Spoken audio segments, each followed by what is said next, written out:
Memórias do Padre Germano, capítulo 33. Vinde a mim os que choram. O desenvolvimento de forças é a vida. A atividade é para o crescimento do homem, o que o sol é para a fecundação da terra. Um dos nossos sábios contemporâneos afirmou que quem trabalha, ora. Pois bem, o trabalho constante sempre foi a minha oração, não obstante ficar muitas vezes absorto ante o túmulo da menina pálida dos cabelos negros e também elevar meu pensamento a Deus no cimo dos montes. Eu nunca me sentia tão forte, nem tão inspirado, como quando me era dado enxugar o pranto das inúmeras vítimas da miséria, ou quando podia evitar qualquer ação vergonhosa e mais que algum potentado comprasse a peso de ouro o futuro martírio de sua vítima. Ah, como o espírito se me engrandecia na luta, o organismo enfraquecido pelo sofrimento e até pela fome, visto que a excessiva pobreza nunca me facultou excelentes manjares, como que recobrava exuberante vigor. E eu me sentia tão forte, tão animoso, tão convencido de que Deus estava comigo, que aceitava empresas superiores aos meus conhecimentos e meios de ação, obrando como se obediente à estranha vontade, mais potente que a minha. Compreendia, sem a mínima dúvida, que em mim coexistiam dois seres funcionando alternativamente e que, se num momento de crise meu espírito vacilava, alguém lhe dizia: caminha, não recues nunca no caminho do bem, não te pesem nunca os sacrifícios. E a verdade é que eu amava, então, o sacrifício. A soledade, a desgraça, o abandono em que me deixou minha mãe fizeram de mim um profundo filósofo. Desde a mais tenra idade, considerei o sacerdote católico romano como árvore seca. Compreendi que todas as cerimônias religiosas eram insuficientes para engrandecer a alma. Admirava e invejava o chefe de família que consagrava a existência à manutenção dos filhos. Nessa tarefa via utilidade, ao passo que na minha solitária existência apenas encontrava um fundo de egoísmo, e como não estava disposto a ser egoísta, convencido de que o maior de todos os vícios é o viver para si mesmo, mas decidido a engrandecer a existência e já cansado de nada haver feito de útil, era tal a minha predisposição para compartilhar os sofrimentos alheios que quase saía à cata de aventuras quando em minha aldeia nada ocorria de extraordinário. Era bastante ouvir falar de uma calamidade para acudir solícito a consolar os que sofriam. De uma feita, chegou à aldeia um pobre mascate que, depois de expor e vender na praça uma parte das suas quinquilharias. Contou a quem quis ouvi-lo que lhe haviam proibido a entrada em Santa Eugênia, aldeia assaz afastada, por se ter ali propagado a peste. Disse mais que a maioria dos habitantes fugira espavorida, tendo à frente o pároco, em que este fato causava penosíssima impressão no povo, o qual clamava que o ministro de Deus abandonava a perdição às ovelhas moribundas, sem terem quem a confessasse e assistisse nos últimos momentos. A narração daquele homem comoveu-me profundamente. Para logo chamei Miguel e lhe disse que fosse procurar meus 2 melhores amigos, dizendo-lhes que necessitava dos seus préstimos. Não tardou me aparecessem eles, Antônio e André, 2 honrados proprietários que a meu conselho empregavam parte da pequena fortuna em obras de caridade.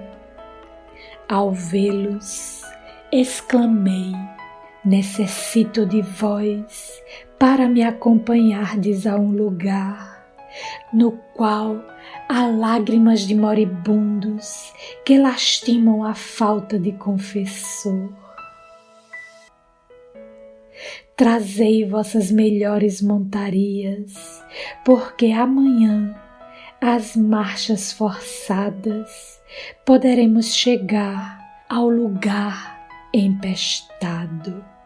Vós ficareis na granja que ali existe à entrada, enquanto eu fizer minha tarefa, e no dia imediato voltareis a esta para que eu esteja completamente tranquilo. O mascate contou-me que uma família do meu conhecimento, composta de 7 pessoas, estava toda ela enferma, e a autoridade só teve um criminoso para deixar no povoado como enfermeiro. Mas isso é horrível, por desumano. Eu, porém, ainda posso ter-me em pé.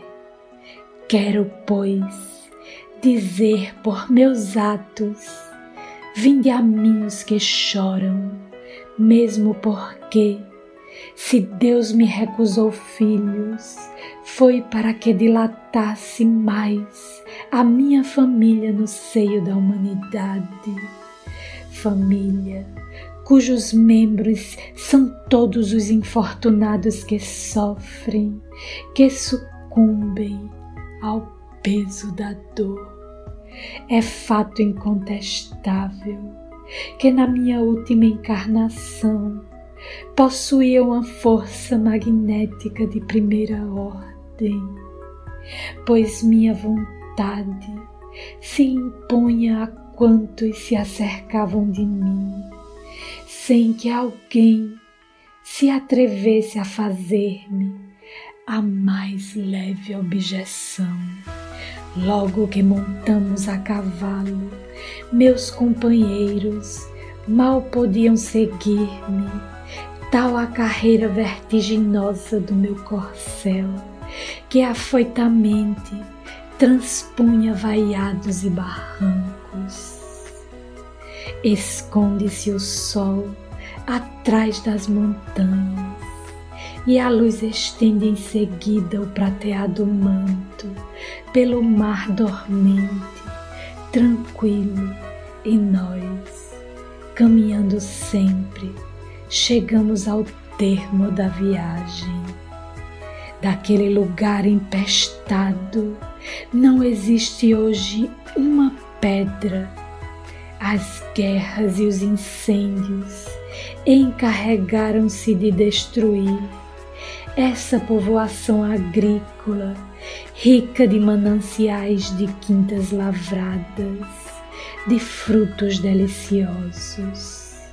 A certa distância, encontramos estendido o cordão sanitário e o burgomestre que andava de um lado para outro, deixando transparecer no semblante a mais profunda inquietação. Ao ver-nos chegar, interceptou-nos o passo, dizendo com amargura: passem de largo, porque o diabo se omiciou nesses sítios, pois a cruz deve ser alçada justamente onde estiver o diabo. Deixai-me passar, uma vez que venho consolar os enfermos. Mas quem sois vós? Padre Germano. O Padre Germano, o bruxo, o feiticeiro, o endemoniado. Ide de minha presença. Serei tudo o que quiserdes, mas deixai-me passar. Além, há 7 criaturas abandonadas pelos homens, e a mim me importa dizer-lhes que não estão abandonadas de Deus. Sei que a viúva do moleiro de Torrente foi vitimada por horrível desastre. Deixai, portanto, que corra em seu auxílio. Quanto a vós, é partir já, caminho de casa, porque indubitavelmente vossa família também necessita de socorro. Dei de esporas ao cavalo, enquanto o burgomestre, ao que me disseram os companheiros, benzia-se em cruz resmungando. Tem razão os que dizem que esse homem fez pacto com Satã. A humanidade sempre me julgou injustamente. Na terra sempre me supuseram comparsa do diabo, e sem embargo, depois de deixar, apelidaram-me santo. Ah, como o vulgo permanece afastado sempre da verdade. Na realidade, não fui mais que um homem ávido de progresso e que já havia perdido séculos buscando na ciência o que jamais poderia encontrar, isto é, esse gozo íntimo, essa satisfação imensa, essa alegria indizível que só a prática do bem proporciona. Que importa haja ingratos na terra, se eles, com a sua ingratidão, não nos podem arrebatar essa puríssima lembrança, que, qual luz misteriosa, nunca se extingue, iluminando a senda do nosso percurso. Ditoso aquele que, ao entregar-se ao repouso, pode dizer: hoje enxuguei uma lágrima. O povoado de Santa Eugênia não me era desconhecido. Eu sabia onde ficava a casa da viúva do moleiro de Torrente, um teto meio arruinado, quase fora do povoado. O marido dessa senhora falecera em meus braços havia 6 anos, e suas últimas palavras ainda ressoam aos meus ouvidos. Vou tranquilo, disse, porque meus filhos não ficam na orfandade. E essas palavras foram acompanhadas de um desses olhares que nos fazem crer, na existência de Deus. Há olhares sim, olhares de fogo, luminosos que descobrem os arcanos da eternidade. Quando cheguei à casa empestada, um homem alto e robusto, de catadura feroz e repulsiva, embarcou-me a passagem, dizendo com voz iracunda, alto: tenho ordem de não deixar entrar ninguém. A morte está lá dentro, pois é onde está a morte que devem acudir os vivos. Deixai-me passar, pois venho dividir contigo as fadigas. Leva-me ao quarto de Cecília, acompanha-me. O desgraçado olhou-me com assombro e replicou com mais doçura: Padre, com certeza não sabeis que se trata de peste. Sei, e é por isso que aqui estou. Sei mais que há vários seres agonizantes. Não percamos tempo. Ao penetrar em seguida no interior da casa, deparou-se-me um quadro dos mais horríveis que jamais vira. Num aposento desmantelado, mal alumiado por triste candeia, 6 vultos jaziam sobre um montão de palhas, com as vestes esfarrapadas e revoltas. A respiração penosíssima dessa gente causou-me dolorosa impressão e tratei logo de esquadrinhar todos os cantos, procurando Cecília, que era um modelo de mãe. Lá estava ela, a um canto, sentada no chão, petrificada, imóvel. Ao tomar-lhe brandamente uma das mãos, chamei. Cecília abriu os olhos, fitou-me como quem desperta de profundo sono, e eu repeti: Cecília, levanta-te. Deus ouviu tua prece, Cecília. É verdade, pois que viestes.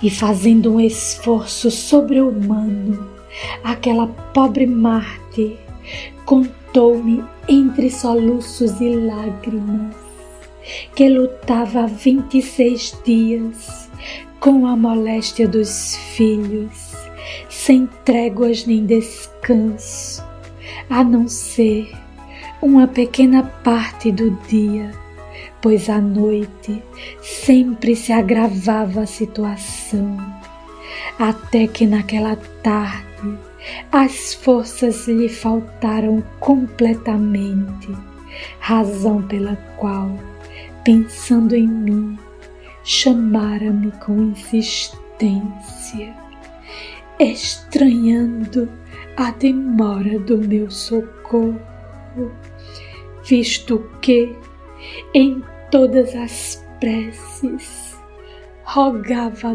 Deus pela minha existência. Eu havia levado minha caixinha de medicamentos, simplíssimos preparados, todos vegetais, porém, mais que todas as minhas faculdades curativas, sobrepujava a força magnética, a fama do feiticeiro. Às vezes, um simples olhar operava curas maravilhosas. o que não deixava de ser um fato natural. Dentro das leis físicas que as multidões ignorantes desconhecem, um dos dons que eu também possuía era o de aproveitar o tempo e assim, depois de uma permanência de 6 horas naquele lugar de tormentos, os enfermos dormiam mais ou menos tranquilamente, enquanto Cecília e o enfermeiro que lhe haviam dado aproveitavam meus conselhos, preparavam tisanas e calmantes. Sem perda de tempo, corri à casa do burgomestre a solicitar um pouco de clemência para aqueles infelizes, baldos dos mais comezinhos recursos. Ao vê-lo, compreendi no seu olhar o espanto que a minha presença lhe inspirava.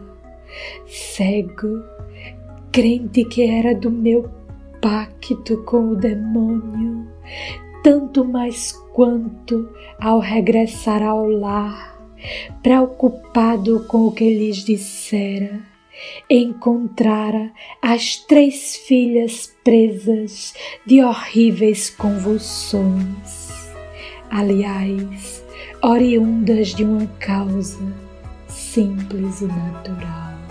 De fato, ao saírem a passeio naquela tarde, as raparigas passaram perto da casa infeccionada, justamente quando um dos enfermos, dominado pelo delírio da febre e iludindo a vigilância materna, saía para o campo, dando gritos horríveis. Ao vê-lo, as moças impressionaram-se profundamente e, possuídas de terror, voltaram para casa, tremendo convulsivamente. Tudo isso eu ignorava, mas a verdade é que muitas vezes adivinhava o que deveria acontecer. Sem dar importância aos olhares desconfiados do burgomestre, pedi à mulher dele me secundasse com suas preces, a fim de aliviar as enfermas, e como as súplicas maternas são as mais fervorosas de quantas pode fazer um espírito, pois nelas palpita o amor da alma, seus rogos, aliados à minha boa vontade, originaram o desejado alívio e a cura das raparigas. O pai, esse via operar-se o milagre, sem saber quem o fazia, mas como adorasse as filhas, fitou-me quase com gratidão, dizendo um tanto receoso: afirmam que sois um emissário de Satanás. Cumpre, contudo, dizer que vossas obras não o demonstram. Tendes razão, jamais o gênio do mal se comprazerá na prática do bem. Em mim, o que há é apenas ardente desejo de converter a fracionada humanidade numa só família, pois quando todos se amarem, a terra será o paraíso da Bíblia. Deus não criou os homens para viverem como feras, mas para se amarem. Eu compreendi a lei e daí toda a minha ciência, todas as minhas façanhas. Onde quer que surja uma lágrima, aí acudo pressuroso. Sim, porque só o amor universal pode redimir o homem. Estive em Santa Eugênia mais de um mês e Cecília permitiu Deus a aventura imensa de ver curados 6 filhos, e indescritível foi o júbilo dessa mãe exemplar, cujos olhares e demonstrações de reconhecimento amplamente compensaram meus trabalhos e canseiras. Quando me dispunha a voltar à minha aldeia, fui assaltado pela ideia de que Cecília e seus filhos eram espíritos adiantados e que, por conseguinte, estavam fora do seu meio, naquele lugar de supersticiosos e egoístas. A prova do acerto estava no próprio fato de serem quase absolutamente abandonados, negando-se-lhes os recursos mais comezinhos, justamente quando mais necessitavam de auxílio. Havidos por amaldiçoamento de Deus, só por haverem contraído uma enfermidade contagiosa, trazida de longe ao que se supunha por uns boêmios que ali pernoitaram. Depois, se minha presença lhes fora benéfica, meu afastamento poderia acarretar-lhe novos dissabores, até perseguições, quem sabe a pretexto de haverem ficado por mim enfeitiçados. Conhecendo tão a fundo o vulgo Inharo, não quis portanto expor aqueles amigos a cólera imbecil e lhes propus mudarem-se para minha aldeia, onde com o seu trabalho talvez pudessem viver mais folgados. Cecília respondeu-me logo que também intencionava propor-me a mesma coisa, pois previa que as perseguições não tardariam a começar pelo cura do lugar, que não me perdoaria nunca o haver posto em destaque a sua impiedade. Ao despedir-me do burgomestre, ofereci-lhe a minha humilde morada, dizendo: levo comigo os pestosos, e se acaso a peste reaparecer aqui, podeis enviar-me a vossa família, visto como as suas meninas são muito nervosas e o medo é o veículo do contágio. Acreditais que a peste volte? Quem sabe, e se tal acontecer, a primeira vítima deve ser o pastor que abandonou o rebanho. Ao sair de Santa Eugênia, com Cecília e os filhos, um só homem se despediu de mim chorando, o pobre criminoso que servia de enfermeiro aos pestosos. O infeliz abraçou-me pelos joelhos, chamando-me seu Deus. Na verdade, minha voz encontrara um eco na sua consciência. Ele começou a ver a luz naquela mesma encarnação e hoje está na terra entre vós como apóstolo da verdadeira religião. Em toda a minha última encarnação, não tive talvez momentos mais ditosos do que esses que transcorreram durante o meu regresso à aldeia, em companhia de Cecília e seus filhos. Estes eram espíritos tão preparados, tão inteligentes e amantes do progresso. Sabiam amar com tanto sentimento que me rejubilei com a ideia de levar para minha aldeia 6 bons chefes de família.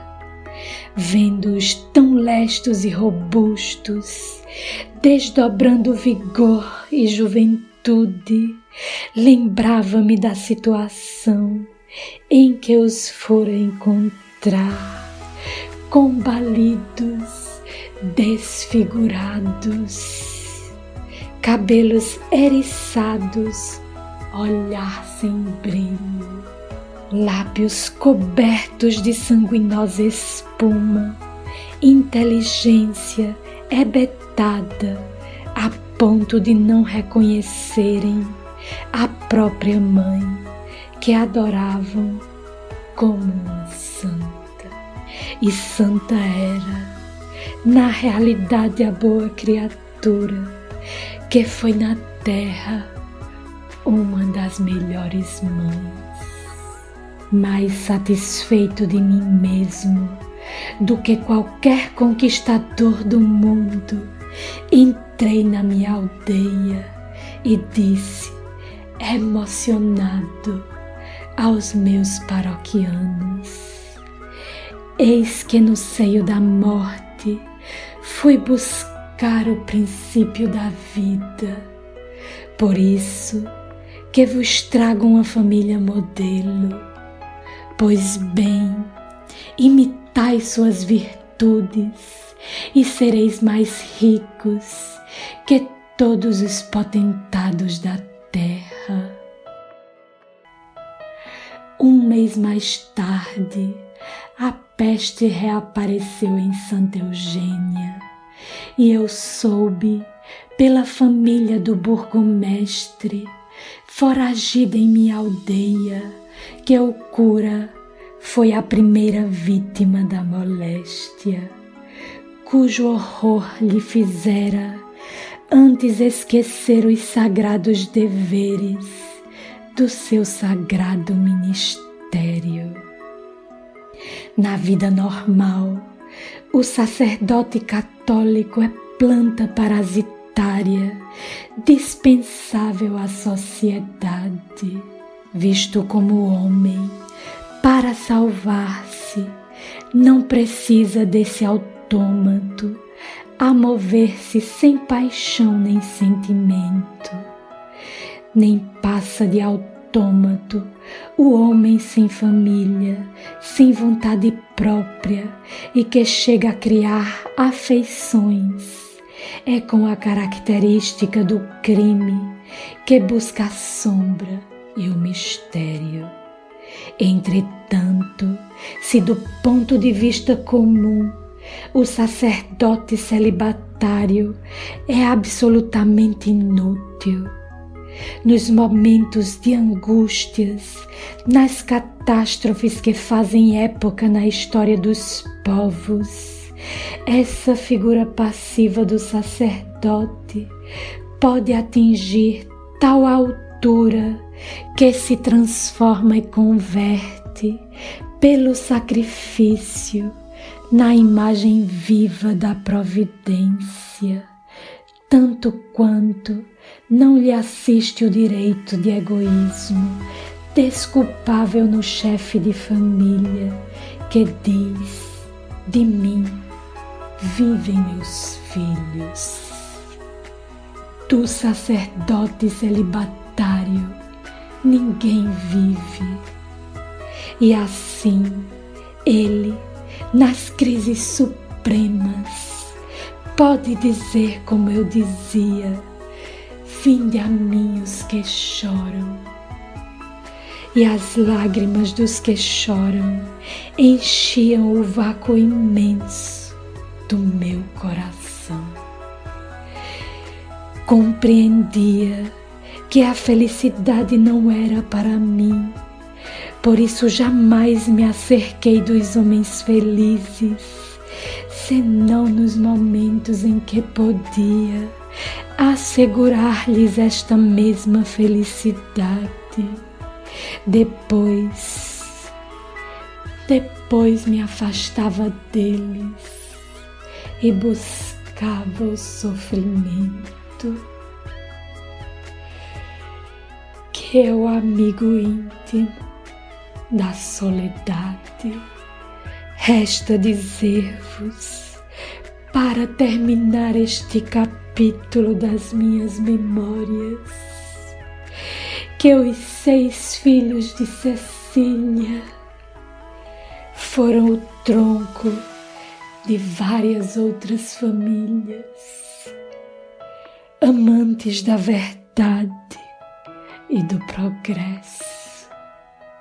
Todos se casaram e a maior parte dos seus filhinhos foi por mim educada. Oh, vós me inspirais compaixão, sempre que vos vejo languecer, suspirando na solidão criada por vosso próprio egoísmo. Dizeis que não tendes família, ingratos, pois os desvalidos e os enfermos não são vossos irmãos mais moços. Parente é todo ser fraco que necessita de amparo, e há tantos desgraçados no mundo. É tão numerosa a família dos anacoretas, há tantos cenobitas a morrerem de frio nos desertos deste planeta. Oh, dizei como eu dizia, vinde a mim os que choram, e tereis uma família numerosíssima. Sim, meus amigos, há tantas criancinhas sem pai, tantos cegos sem guia, tantas vítimas das misérias humanas.